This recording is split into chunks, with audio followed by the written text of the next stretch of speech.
Hello everybody and welcome to another YouTube video of mine from Migs180. In this particular video, this is going to be a reaction video of, if I can call it, where is the worst places to go around the world. That is what I'm going to react to it now, so let's sit back and enjoy the video. And obviously my reactions to it. Anyways, don't forget to leave a like and subscribe to my channel, and yeah, let's get started. Okay, so here we are at the video of worst places in the world to travel, basically. So yeah, let's get started. There are places in this world that you will probably never see. Sometimes that's a good thing, as they might be controlled by insane dictators who will detain you just for straying from your tour group. Other places are so remote that you practically have to swim across an entire ocean to get there. One island is so hard to reach that the native people who live on it may be one of the last uncontacted cultures in the entire world. Unfortunately, if you try to visit their island, it's very unlikely that you will make it off alive.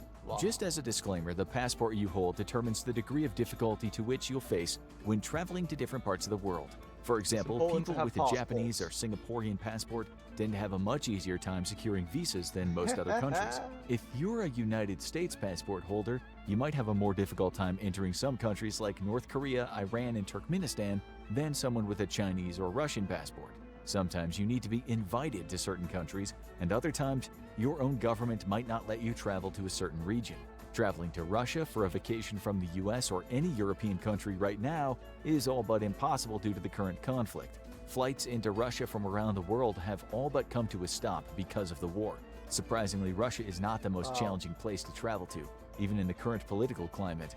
But what could be more difficult than entering a country that's waging war and being boycotted by nations around the world? Let's find out.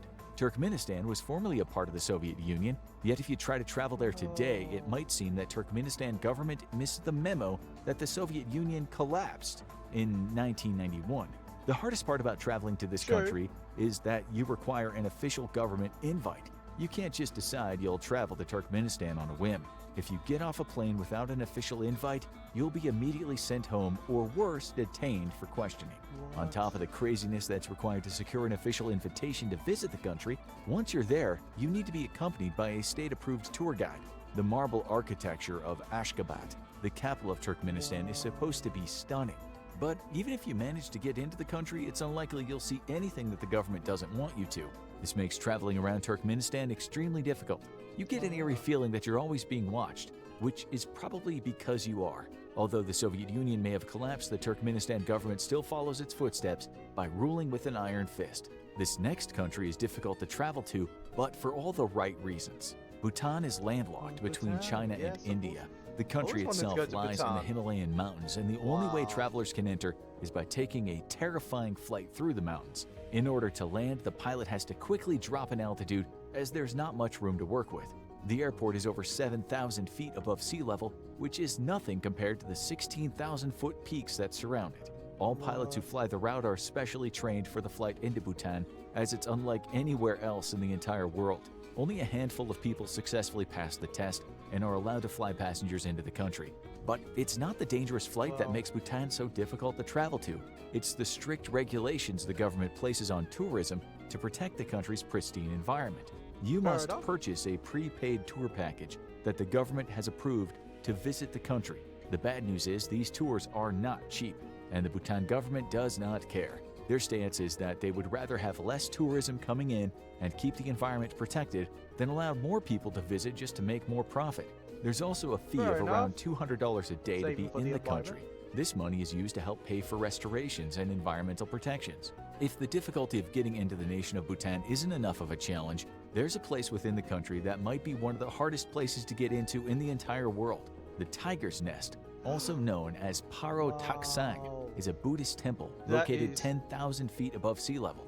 The only way to get into the temple is by hiking up a treacherous mountain path and carefully shimmying your way along the rock walls as you look over the edge at the sheer drop of thousands of feet. You must then cross a rickety bridge over a sacred pool. Once on the other side, more dangerous hiking awaits before you reach stone steps carved into the mountain that ascend all the way to the temple.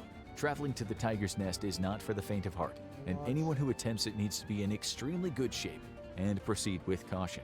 Although Bhutan might be an island in the mountains, there are actual islands so remote that traveling to them is next to impossible. Tristan da Cunha is the most remote inhabited island in the Atlantic Ocean. It sits 1,750 miles west of South Africa and 2,000 miles east of South America. The government does not actively impede people from coming to Tristan da Cunha, but there just aren't a lot of travel options to get there. In fact, the country's official website seems to want to deter people from visiting, as they state, there are no package tours for independent travelers, no hotels, no airport, no holiday reps, no nightclubs, no restaurants, no jet skis, nor safe sea swimming. Wow. And for an island where there's nothing to do, traveling there can be incredibly expensive and time-consuming. There are no airports, so the only way to reach Tristan da Cunha is by ship. Unfortunately, there are only around 10 sailings to the island every year. If you're trying to travel to this remote part of the world, you also need to receive clearance from the Island Council, which can take 40 days or longer. Between getting 40 permissions, days? finding a ship, going to the What island, the booking hell? a place on the ship, and then finding a place to stay, traveling to Tristan da Cunha is next to impossible.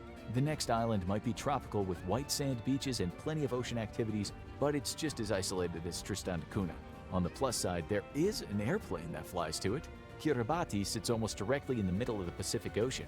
Interestingly, the 30 atolls that make up this region of Micronesia cover It's around actually Kiribati, 1.4 not million Kiribati, square it's miles, an Kiribati. area just over the size of India. Bonriki International Airport is on the island chain of Tarawa.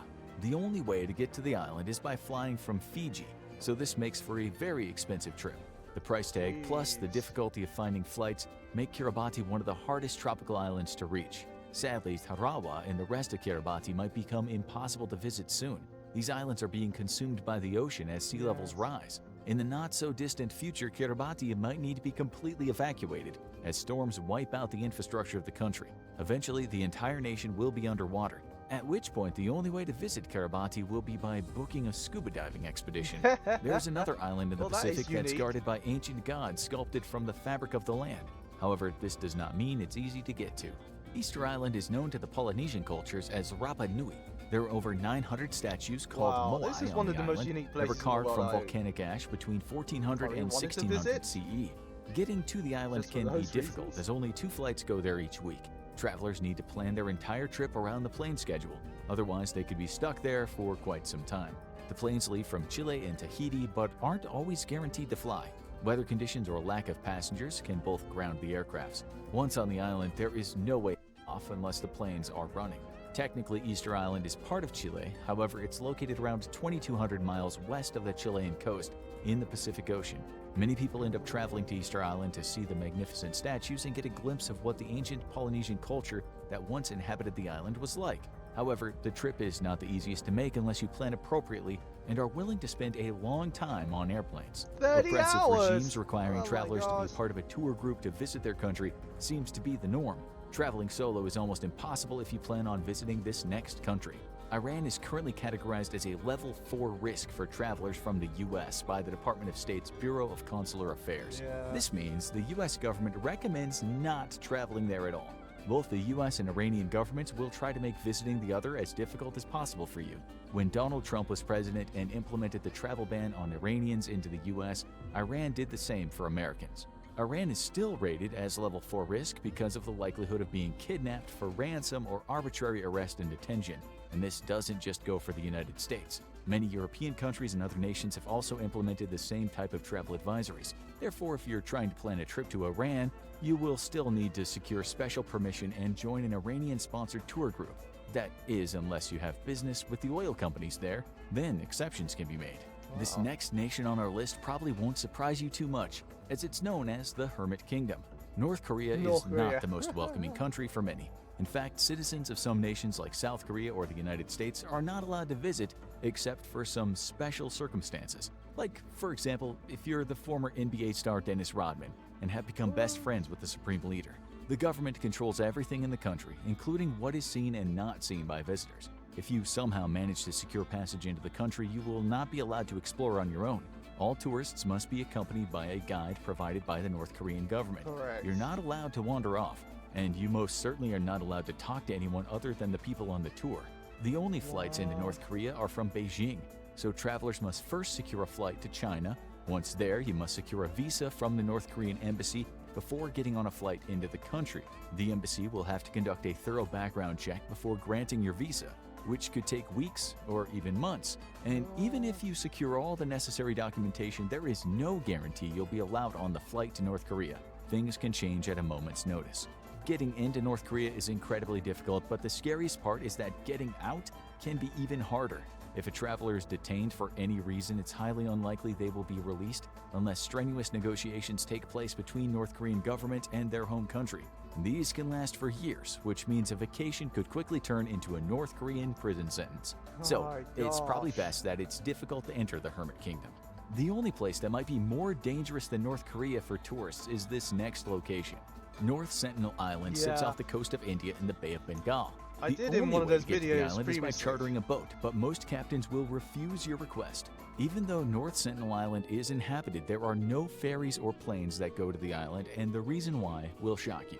The island itself is surrounded by razor-sharp reefs that make approaching it difficult, but even more dangerous are the Sentinelese people living there.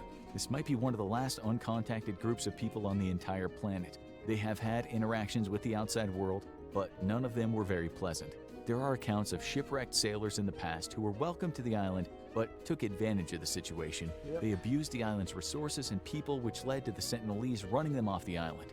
However, not everyone made it off This alive. is all very and true. this would not be the only time that the inhabitants of North Sentinel Island killed visitors. If think you in could a way get to the that's- island, you would be threatened the you wouldn't moment you expect stepped on this shore. to be In 2011, a it's believed that destination somewhere that between anyone would 80 want to and go to 150 people were anyways. living on North Sentinel Island. However, these estimates might be low, and some think there are around 500 inhabitants. A missionary named John Allen Chow stepped foot on North Sentinel Island to try to convert their population to Christianity. He was met with hostility. Chow was driven off the island twice by the Sentinelese. He returned a third time and wasn't so lucky. It's believed that the Sentinelese people killed John Allen Chow, as they did with the others who visited the island. North Sentinel Island is the only place in the world that is not only hard to get to, but the inhabitants will actively threaten and even kill you. This is why it may be the most difficult place to travel to on the entire planet. Other parts of the world are just as difficult to get to as North Sentinel Island, but you don't have to worry about the people living there trying to murder you. Take Machu Picchu, for instance. This ancient Inca settlement high in the Andes Mountains of Peru is a bucket list destination for many. However, most people go their whole lives without ever setting foot within its crumbling walls. There are a couple of reasons Machu Picchu is so difficult to visit. The main one is there is a limit to the number of people who can see the site each day. This is because every tourist who steps foot on the ancient ruins is inadvertently destroying them. The Peruvian government and UNESCO restrict the number of visitors to Machu Picchu to around 2,500 per day, but only 500 people can be on the Inca Trail at any given time to protect its integrity. The hike to the ruins is around 26 miles, and many people suffer from altitude sickness as they make their ascent to the ruins. This makes Machu Picchu incredibly difficult to reach if you're not in decent shape and don't have a good guide. There's a train that goes up to the ruins, but that's expensive, and no matter how you get there, you have to be one of the 2,500 people with special permission to see the ancient site that day. Now, there's a place in Arizona that makes Machu Picchu's daily permit count seem immense. The Wave is a sandstone rock formation that literally looks like a wave. However, only a select few ever get the opportunity to walk through this natural wonder. The Bureau of Land Management only gives out 20 permits a day. Getting to the wave is a little difficult as the roads to the trailhead are not paved, and bad weather can quickly make them impassable. But it's not the location or even the 6.2-mile hike that makes the wave one of the most difficult places to visit. It's winning the lottery system to secure a reservation that keeps most tourists from visiting the spot. The Lost City in Colombia, on the other hand, might be the most difficult trek you can take to reach a destination. There's no limit to the number of people who can visit the site each year, but its remoteness and the brutal landscape of the Amazon jungle keeps tourists out. Ciudad Perdida, or the Lost City, rises out of the jungles of Colombia and takes 3 to 6 days to reach by hiking. This is the only way to That reach is the site, madness. as there are no roads and it sits too deep in the jungle to allow planes or helicopters to land. The Lost City was built around 800 CE by the Tairona people. The hike itself is incredibly difficult as the path that leads to it winds through some of the densest rainforests in the entire world. At any point throughout the year, constant downpours can wash out the path and cause it to become impassable. If all goes according to plan, the weather will hold up, but there are still a plethora of poisonous snakes, spiders, and other animals that could kill you along the way. Even after reaching Ciudad Perdida, you need to make the return trip to civilization. This is just as difficult, if not more difficult, than the journey there, as you'll be exhausted. Very few people make the trip to the Lost City, and it would be impossible to get there without a guide. The environment and remoteness of the site make it one of the most difficult places to travel to in the world. If you thought it was hard to get to the previous locations, you haven't seen anything yet. The next few places are so difficult to get to that only a handful of people can say they've successfully managed to visit them. Bear Island sits 400 miles off the northern coast of Europe at the edge of the Arctic. The only way to get to the island is by hitching a ride aboard a Norwegian Polar Institute vessel or by chartering a boat. But since the island is in a remote area of the northern Atlantic, this can be incredibly hard to do and very expensive. However, if you are able to secure passage to the island, you won't be able to stay very long. Bear Island is a natural reserve that has almost no precipitation and is surrounded by rocky cliffs. On top of that, many tourists are deterred from visiting the island as there's a nuclear submarine wreck nearby that's at risk of leaking radioactive material into the surrounding water. Traveling to a barren island in the Arctic is difficult, but getting to one of the most isolated islands in the Antarctic is even harder. Bouvet is about 1,000 miles from Antarctica. It's uninhabited due to its sheer remoteness and difficulty to get to. I mean, some of The these entire places island I is see almost on this completely video covered by a glacier around the year-round, world and are in the very winter, the waters around the island are shielded by actually pack ice. go to. This makes Bouvet It's almost almost impossible to impassable reach, to even and go even if there. you do make it to the island, there is no practical way No of actually wonder getting why. onto it to explore It's in the the video landscape. for a reason, Bouvet isn't Island it? is also a natural preserve that is under the watch of the Norwegian government. If you want to investigate the island, you need to have a good reason, which is cleared by the Norwegian officials. Otherwise, you could be detained as your boat approaches Bouvet. If you manage to secure permission, the best way to get on the island would be to board a research vessel and endure a long, perilous journey. Once within distance, you would need to fly aboard a helicopter that would drop you off on top of the barren glacier. There isn't much to do other than conduct studies of the Antarctic climate and its geological processes. It would be an expensive and dangerous vacation just to stand on top of a lot of snow and Just for ice. standing That's up. why only a handful of people have ever been on Bouvet Island, and this doesn't seem like it'll be changing anytime soon. This next place isn't as remote as the other islands, but it's rarely visited for one particular reason. Moray Island is about 60 miles from the mainland of Scotland. The island itself looks beautiful from afar, but as you approach, you quickly realize that any ambitions to step foot on that island could cost you your life. Moray is a Scottish World Heritage Site, meaning that even if you could get to the island, you would need special permission from the Scottish government to visit it. These requests are almost always denied, to not only preserve the island, but people's safety. It's the jagged shoreline and intense swell that makes landing on Moray so difficult. Even if you are able to secure permission to step foot on the island, you might be waiting for days or even weeks for the sea and weather to cooperate. Boats that get too close to Moray when the conditions aren't right find themselves smashed into the side of the sharp rocks that make up the coastline and sinking to the bottom of the Atlantic. It's estimated that more people have summited Mount Everest than have reached Moray Island since the 1950s. This just puts into That's perspective how crazy. difficult the remote island is to visit. Now watch, these countries are impossible to invade. Or check out what a Wow, that is crazy, by the way. Alright, so that was a really interesting video about the worst places to travel around the world. I mean, some of these places, I think, are so impossible to go to. It's not even worth your time, your money, and your energy to be able to go to these places. I think you have to be in somewhat crazy or in somewhat very rich to be able to go to these places. I think it's very good selection of these places that they are able to explain on this particular video. So that's that. I hope you enjoyed the video.